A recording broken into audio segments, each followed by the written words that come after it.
ప్రజలు తీర్పిచ్చారబ్బా.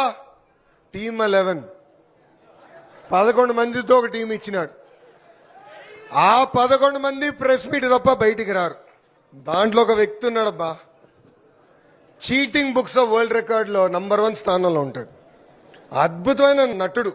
పవనంతో సినిమాల్లో యాక్ట్ చేస్తే ఆస్కర్ అవార్డు వస్తుంది ఈ వ్యక్తికి.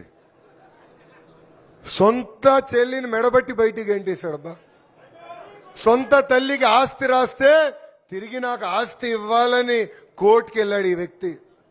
ఇంకొక చెల్లి, అర్థమైందా రాజా?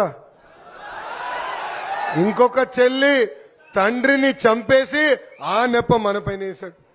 ఆ చెల్లి అన్నా నాకు న్యాయం చేయమంటే చేయలేని పరిస్థితిలో ఉన్నాడు ఆ వ్యక్తి. చెయ్యడు కూడా. అంతేకాదు కడప ప్రజల్ని కూడా మోసం చేశాడు ఈ వ్యక్తి. ఎవరా వ్యక్తి? ఎవరా వ్యక్తి? సైకో. మర్చిపోయారా సైకోని? మర్చిపోకూడదబ్బా.